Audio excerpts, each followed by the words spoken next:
Well, this week, Michigan Outdoors is indoors, at least for a while here. We're down at Cobo Hall, the site of the Detroit Boat and Fishing Show. Kathy, can you believe in just a couple days? No. This place is going to be loaded with Doesn't look like anything. No, it's going to look a lot different. Really look nice. We'll be here with our booth and a lot of other things we're going to tell you about during this show. We're also going to talk about the Sportsman's Banquet.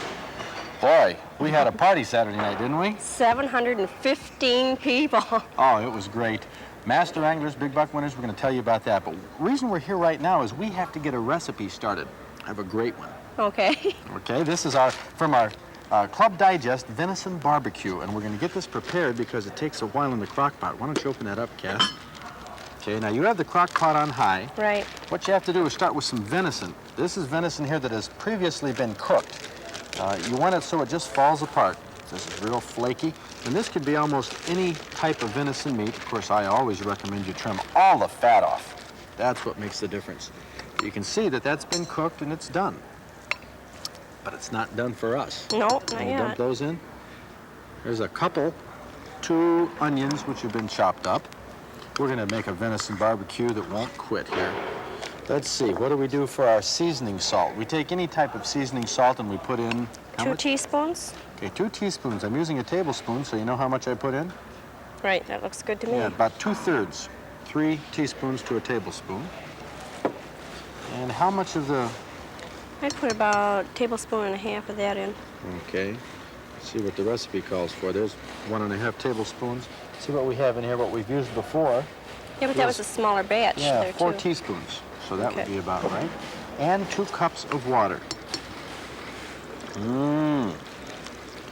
This doesn't have the barbecue stuff in it yet. Not yet. You can come here and look in the crock pot. Crock pot on high with these 4 ingredients here simmering. How long will we leave this, Kathy? Oh, I'd leave this for about 45 minutes. Alrighty. 45 minutes cooking, and we're going to come back and add to it. Smells good. Already. It does. Well, you just sit back and enjoy the next half hour because we're going to tell you about the setup of the boat and fishing show, talk about the Sportsman's Banquet, and have a scrumptious venison barbecue recipe on our Sloppy Joe buns. That's coming up in just a moment, so stay tuned. It's Thursday night. Time for Michigan Outdoors. You bet. From the rugged shore in woodlands of the north, its history of copper mines and iron ore, the Great Lakes fisheries.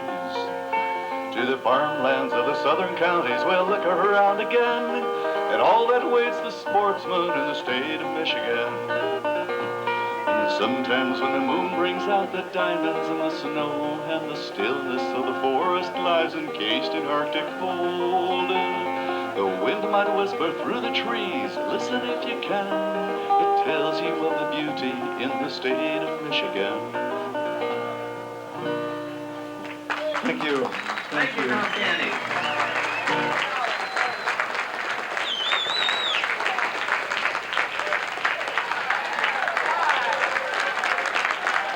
Give him a big hand, ladies and gentlemen. He's great. You were fishing in Big Brevert Lake up in Mackinac County, black hookworm. You were using hookworms? Uh-huh. Hookworms. A black Was your dad a veterinarian, or? Where do you get those things? Here, hold it right up there, Matt. I'm just kidding with you. I imagine you were out there fishing with your folks or by yourself? with my folks. Okay, well, that's great. That's an excellent fish. That turned out to be the 5th largest black crappie in the state. Matt Woodruff. Put it there, my man. Congratulations. This bluegill weighs 1 pound, 3 ounces. Caught it on an artificial ice fly in Fletcher's. That was last February 25th through the ice. 7th largest one, you know that? That's not too bad. That's not too bad. Congratulations, Leonard. 11.5 inches. That's a good bluegill. That is. That's a dandy. I never had it mounted just because of the looks of the fish, to tell you the truth. It's not one of your good-looking fish, I think. It looks more like the carp or something. I don't think too many people get them mounted either, but... You know, that's true. What Kent is saying is true, that it's sort of a social thing, though. I don't know why a bowfin is regarded as such an ugly fish. They're vicious fighters. Didn't that fight like crazy? Fought good, real good fight. I mean, that's why people fish for brook trout. That's why they fish for a lot of things. Why is it, Ned? Why is the bowfin in such disdain? I think because of its habit in warm, turbid water in the weeds and its looks. Okay, but they are... What'd your brother say, Kent? He told me to keep the fish, as a matter of fact. I didn't want to keep the fish. I was going to throw it back, like you said, most people do. But it turned out to be a little over 8 pounds. And so I decided to hang on to it and enter it. Okay, are you proud of catching this fish? I am now. Well, I guess so. He caught the biggest dogfish that was here at this banquet. And I love it. Wow, look at the size of that brook trout. That was 3 pounds, 3 ounces. Huge. Really nice, very nice. Did it fight? It fought like a 10-pound salmon. Is that right? That is absolutely the truth. I wonder how it fought compared to an 8-pound dogfish. Very close. Probably. Oh, another football brown. Boy, these are chubby fish. Lori, did you catch this by yourself? Yes. Let's see, where were you fishing? You were fishing East Grand Traverse Bay with a Northport nailer, 7 in the morning. Uh-huh. You always get up that early to fish? Yeah. You like fishing that much? No. Well, Her dad made her get up. yeah, who got you up at 7 in the morning to go fishing? My dad. Did he make you go fishing? No. You gonna go again? Yeah. Okay, well, I'd say so. You caught the 7th largest Great Lakes brown in the state from Grand Traverse Bay, 25.5 pounds. And I think those guys there want to talk to you after this. I think they want to take you fishing. Hold it up. Jamie, hold it up there for the camera. Tell us about this fish. It was tough. It was tough? Yeah. Come on over here. Did you really hold the rod and reel the whole time yourself? I had a little help from my dad. A little help? Yeah. What did he do? He, once my arm got tired, he helped me. When he saw it coming up to the boat in the water, did he try to take over then? Did you have to fight him off? I told him not to until I tell him when my arm got tired. Okay, that's it. You got to take control of those situations. You know that? Yeah. That's great. Let me hold it up. They want to see. Yeah, you can hold up. We want to see this one. This is 31 pounds, 11 ounces. Jamie Fritz from Troy, Michigan. Mark Carland, who caught this 24-pound, 9-ouncer. Ooh, that's a dandy. Yeah, it was the biggest fish I ever caught. Boy, I guess so. You caught it on a Rompala? Yeah, North Channel of Lake St. Clair, fishing for walleye? exactly. Casting at night. Oh, boy, that must be something to catch one of these at night. We, like the other guy said, thought it was a snag.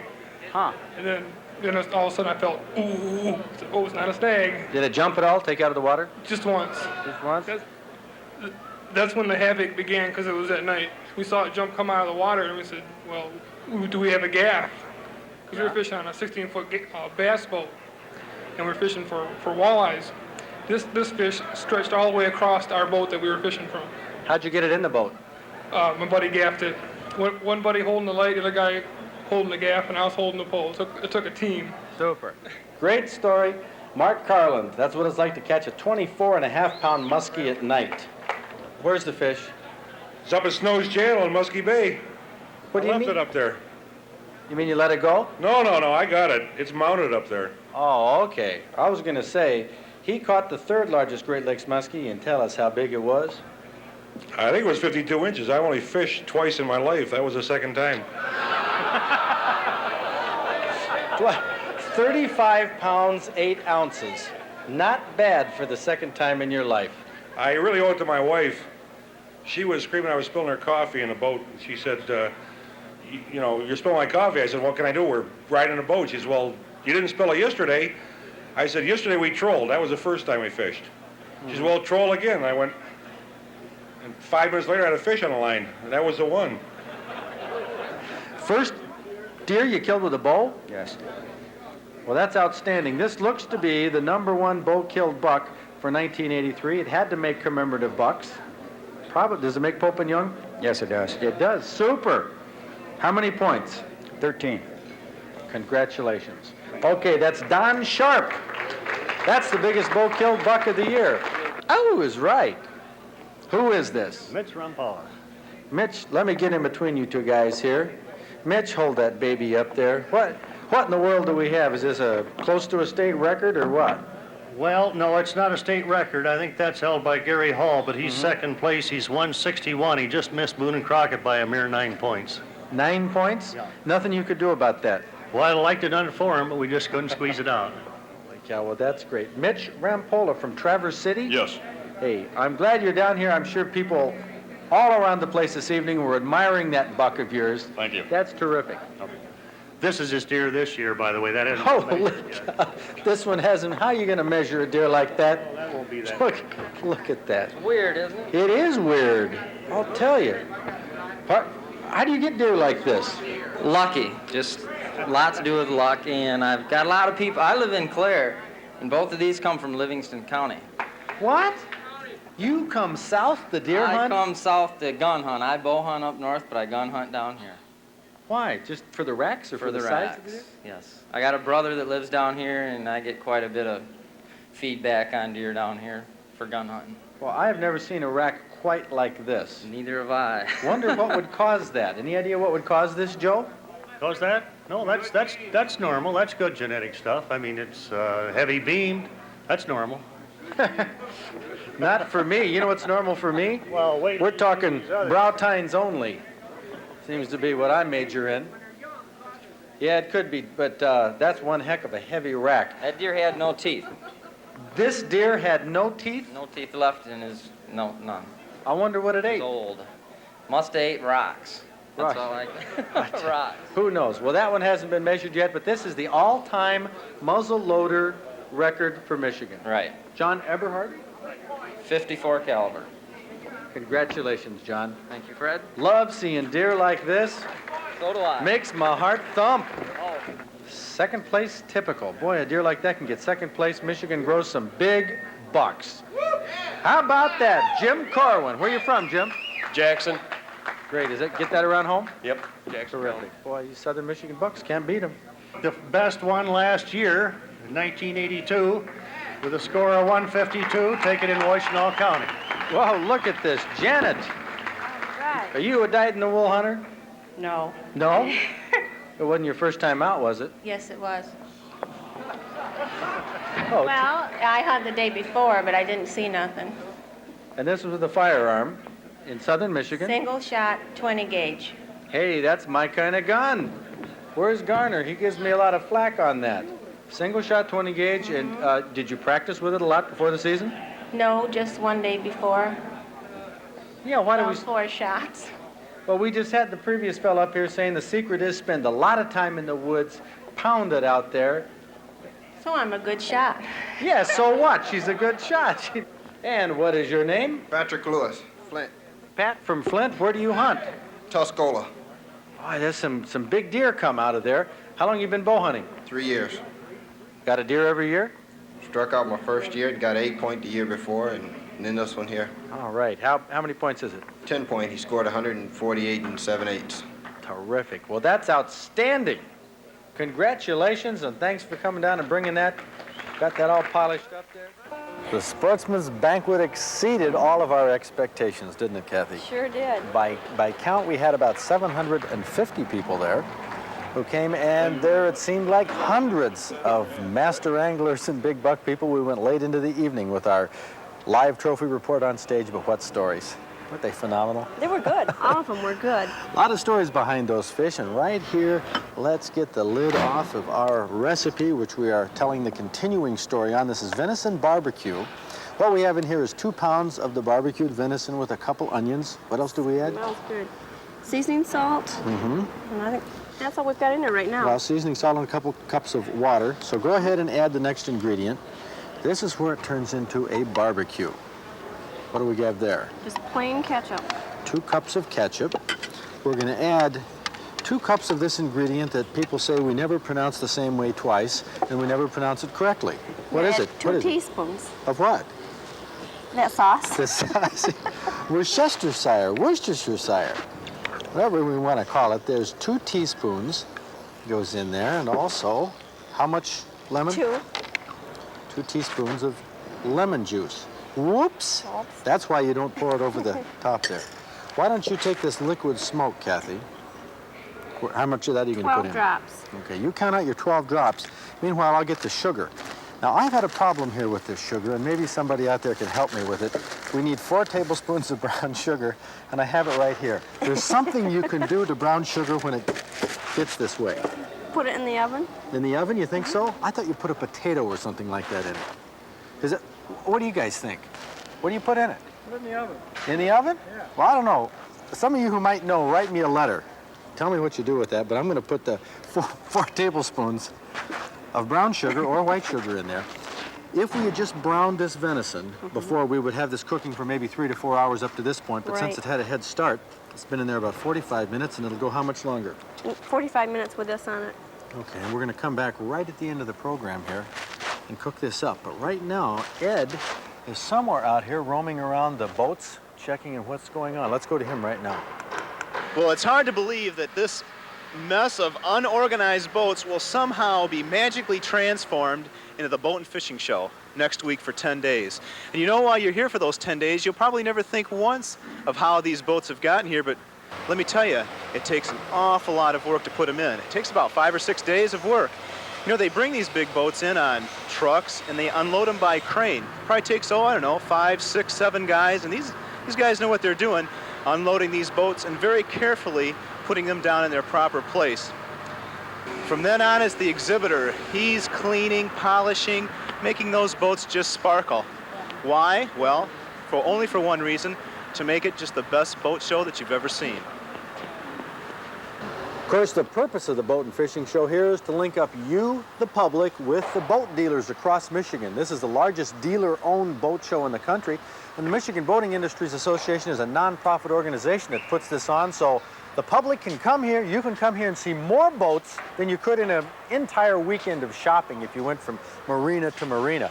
But we're not only going to have boats here, boating people, fishing tackle people, there'll be charter captains who are going to be talking about fishing techniques in Michigan for salmon, steelhead, bass, all kinds of things. You're not going to want to miss that. And of course, the fact that it is winter here, these boats have come in from the outside, makes it kind of fun to sit around and talk about fishing and reminisce on some of the days like we had with Pete Rubianis. I remember when we took Sherry out fishing, her first time fishing, and she got her limit. You gotta keep his head up. Okay, now, yeah. Pull it back. Here we go. Here comes. Now just lift him. Lift him up. Here we go. Got him. Hey! Okay, Sherry. Oh, how about that? Huh? Oh, it's really enormous. Oh, wow. Isn't that something? That's great. You want to unhook him? Look at what we got here. We have a lake trout that Ed's trying to get, and we got your 20-pound Chinook. Excuse me? Oh, James, is this your I'll tell you. This is something. Here it is. Looks like it. Look like it? You caught him on. Go help him. Well, Sherry, You caught him on a silver. congratulations. Huh? You want to hold him for a while? No. That's okay. I don't think he'll take me off the boat, I think. You want to just try to lift him? Oh, come on. It's traditional. Go ahead. See if you can. You don't want to do this, do you? You're just like Jason. You got him? Go ahead, lift him up for the camera. There she is, Sherry Marshall with the biggest fish she ever caught in her life. How about that? Gosh, he's heavy. He is heavy. You want to put him in the box? Go ahead. Set him right in there. That's the way it's done. Well, you can be proud of yourself. Yes, I can. Well, if you want to talk fishing and relive some of those fishing experiences from the summer, this is the place to do it at the Boat and Fishing Show. But come on down to our Michigan Outdoors exhibit area because we're having a lot more there than just fishing. Oh, thanks, Fred. I didn't know this was going to happen, folks. I want to tell you that I'm standing right now in front of what will be the duck pond this weekend, or for the next 10 days at the boat show. In it, 12 different species of ducks. I think the kids are really going to like it, Fred. I'm sorry about that. I didn't know I was going to get you. You didn't even throw it that hard, did you? Yeah, well, Kathy and I teamed up on you on that one. But that's right, 12 species of ducks. They're going to be right next to Frank Neumeyer's exhibit. And I think the trick will be which are the live ducks and which are Frank's mounted ducks. That's right. He has just a tremendous taxidermy exhibit with other taxidermists there, Gene Roll, Charlie Fanta, and Tom Wolf, representing fish, birds, and mammals. Mm-hmm. That's right. We also have our Artists of the Year competition. Yeah, the finalists, 3 in each category. Beautiful paintings we got this year. That's right. And the public, you folks, will come down and vote which ones you think are best in each category. We have 3 in each category. Right, the deer. We've got the fish categories. Oh, some nice inland warm water fish. Yeah, some nice fish this year. Smallmouth bass and a walleye. And a sporting dog. We have a category in sportsman, of course, which is going to really be nice, as well as general wildlife. 5 categories we're featuring this year. Another special thing that we haven't brought to Michigan yet is going to be the Outdoor Writers Association of America photo competition from 1983. Beautiful photos they are. The best outdoor photographers in the country will be exhibiting. From all over, not just the United States, but from all over. Beautiful. This will be in our special exhibit area, which is going to be very soon right along here. And we're also going to have deer heads. Commemorative Bucks of Michigan will be here, and our taxidermy competition for deer heads. Well, you know what I can do, Fred? How about if I list what's coming up here at the boat show on the Michigan Outdoors Outdoor Calendar?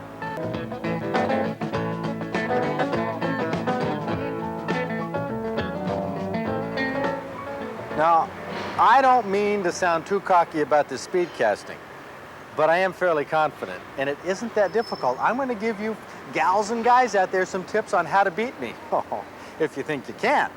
One thing you can do is bring your own rod and reel from home. Now, I'm going to be using this bait casting outfit. I'll tell you why bait casting I prefer. And it's all in the control of the line with your thumb.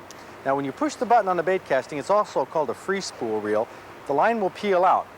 And it can cause backlashes, professional overruns, bird nests if you cast and it spins faster than the line is going out. The line spins faster.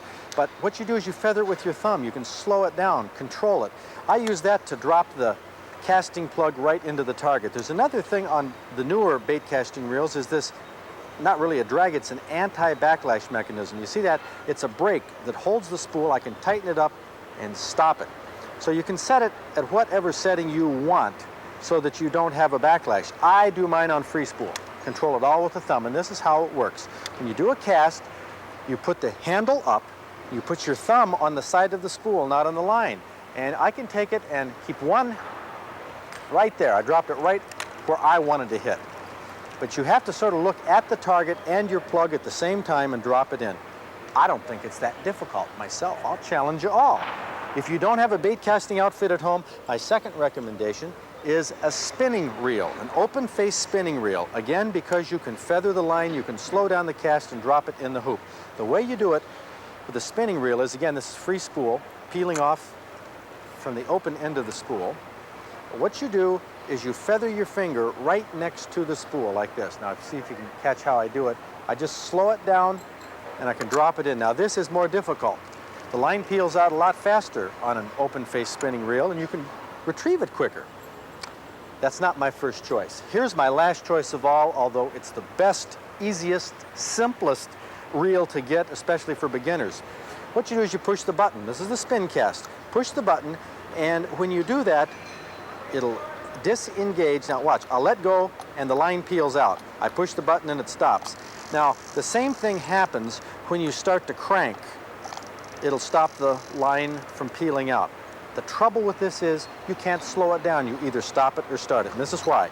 If you open up a spin cast reel, you see this little pin right here? That engages the line when you crank it in and turns it around. Now, when you push the button, that pin disappears and it peels out. It's either in or out, and that's why you can't control it. Not my recommendation. I'm going to go back to the bait casting. I will be here every day, every evening after the last stage show that we put on here in the Michigan Outdoors area.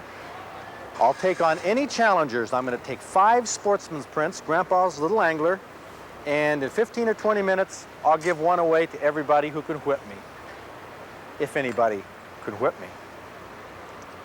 Well, you sure work up an appetite getting ready for the boat show. And Fred, I don't know if anybody's going to beat you at the speed casting, but I know that they can't beat this venison barbecue. Ray, you're going to be our first taste tester here. I hope you're hungry.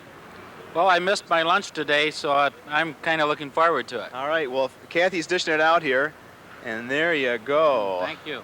Fred, you going to have a taste here? Because I want you to take this mic so I can have a bite. Oh, okay. Well, you can get started here. We'll find out what Ray Underwood thinks about this. Harry, You don't look too excited about venison barbecue. Well, I haven't tried it, but I'm ready. Are you? There you go, Harry. Well, I'm glad. Harry and Ray are two people here who are spearheading this boat and fishing show in Detroit, tasting the venison barbecue. You have to like it, Ray. Isn't it good? That is good. That is extremely good. Is the recipe going to be on the show so that I can write this down? You bet. All you have to do is write to us. Yes, it's very good. Now, I want it serious. Seriously. You're not a wild game fanatic, are you? No, but it's Is it good. good? It is Okay. very good, yes. Okay, well, Dennis, what do you think? Oh, outstanding. Of course, you guys have a hard day at work here, and maybe anything would taste good. Oh, no, this is terrific. Terrific. Well, you know, Kay Ritchie, Tony, you're setting up Kay's Kitchen down here, and she's going to be cooking every day fish and game recipes. And pretty tasty last year. Oh, yeah, she's an excellent cook. Well, everybody can come down here on the hour. She'll be trying different recipes. Have you had a bite yet? Yeah, I had one. It's hot, but boy, is it tasty. Is it good. Okay, well, come on down to the Boat and Fishing Show in Detroit.